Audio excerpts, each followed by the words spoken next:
La recherche en management montre que si les grandes entreprises finissent un jour par se casser la figure, c'est parce qu'elles ne savent pas faire avec l'incertitude.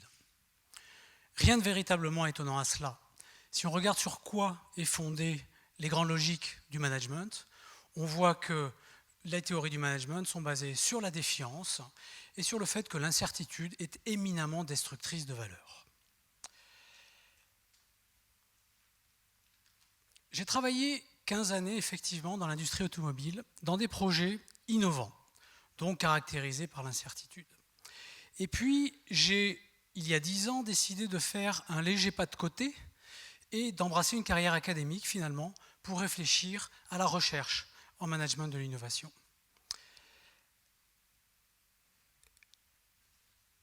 Alors, ça fait donc 25 ans que la plupart de mes collègues me voient faire finalement, et me voient agir, et me voient essayer de transformer des organisations. Et ils me font souvent la remarque, mais enfin François, toi tu es un peu bizarre, à l'inverse de ce que dit la recherche en management, tu fais visiblement de l'incertitude une bonne nouvelle. On sent que plus il y a d'incertitude, plus il y a d'inconnus, plus tu te sens à l'aise, toi et tes équipes. Alors d'où est-ce que ça peut venir ça ?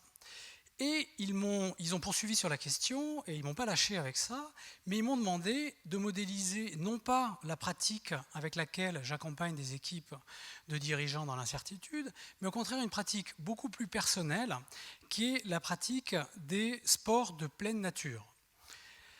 Alors, qu'est-ce que ça veut dire ? Il se trouve que dans mon autre vie, on va dire, je pratique le parapente, le kitesurf, l'escalade.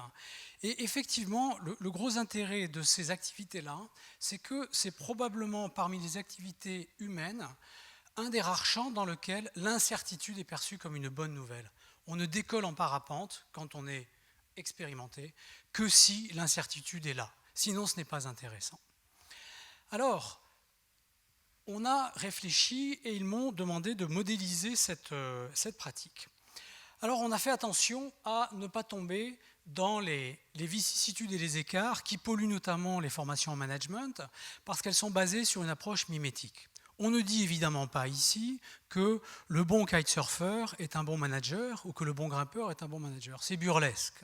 Mais pourtant, on voit beaucoup de séminaires de formation qui sont basés sur ce paradigme-là. On a véritablement essayé non seulement de modéliser la pratique, mais d'essayer de l'amener à être traduite finalement dans le champ du management. Alors qu'est-ce que ça donne finalement tout ça ?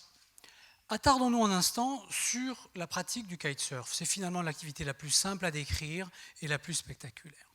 Quel est le projet, on pourrait dire stratégique, du pilote de kitesurf ? Il est sur le bord d'une plage, il est à bord d'un bateau et il va s'agir pour lui de tirer une trajectoire d'un point à un point B. Ça, c'est son projet d'action.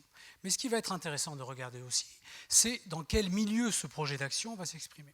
Et le milieu, ça va être une masse d'air, à l'intérieur de laquelle son cerf-volant va devoir évoluer. Masse d'air invisible et évidemment imprévisible. Et il va essayer, autant que faire se peut, de glisser sur un plan d'eau qui lui-même a ses caractéristiques d'incertitude, le courant, la hauteur des vagues, leur fréquence, etc., etc. Ce qui nous intéresse ici, en premier lieu, c'est d'essayer d'analyser quelles sont finalement les conditions de réussite de ce projet-là. Alors j'ai deux petites vidéos que l'on va démarrer à l'instant et qui montrent que voilà. Première image. Voilà. Donc là, on a affaire à un pilote là, il faut aimer l'eau salée. Qui visiblement ne sait pas faire avec l'incertitude. Et donc, comme je dis dans le commentaire, il faut aimer l'eau salée sous pression.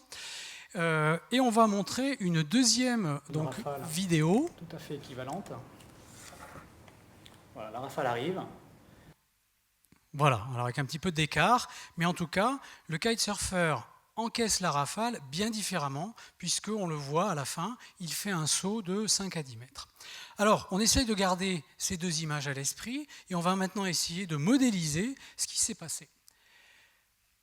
On imagine l'arrivée de la rafale.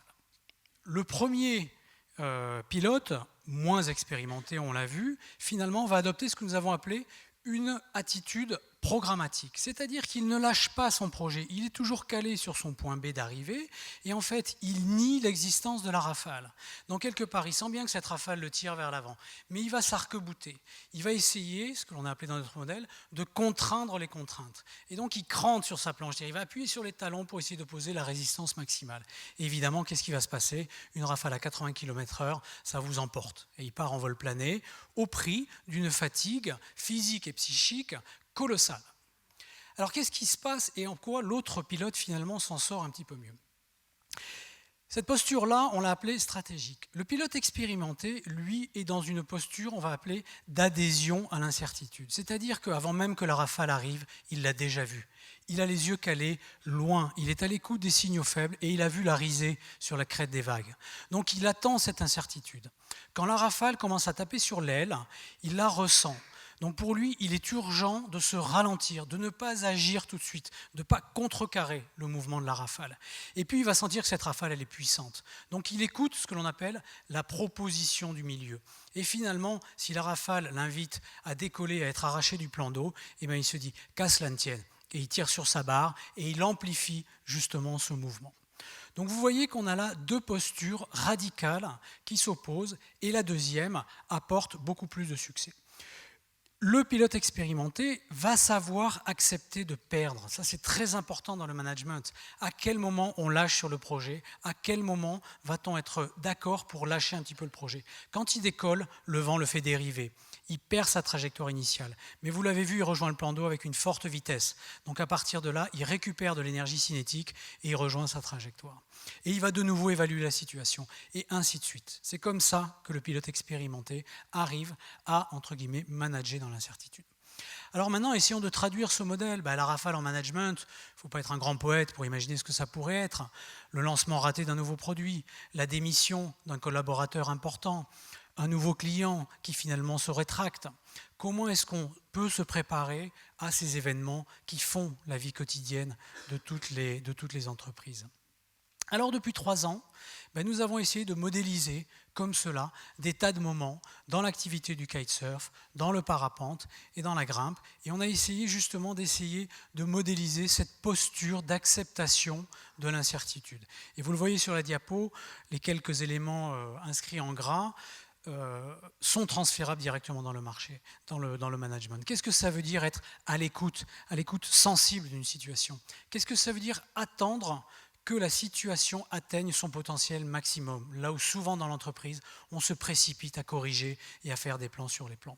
Qu'est-ce que ça veut dire accompagner les transformations du milieu, accompagner les propositions du milieu?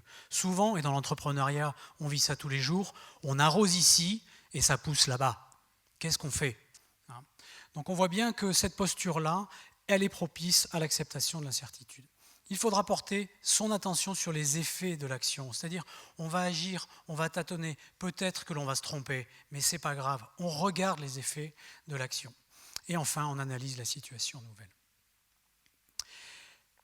C'est cette bonne nouvelle finalement que je souhaitais partager avec vous, c'est que par une formation adaptée, par une véritable réflexion avec des équipes de dirigeants et de managers, on parvient à transformer le regard qu'ils ont sur l'incertitude, on parvient à leur donner un rapport à l'incertitude positif et à partir de là, on va radicalement booster la capacité de résilience de leur entreprise. Je vous remercie.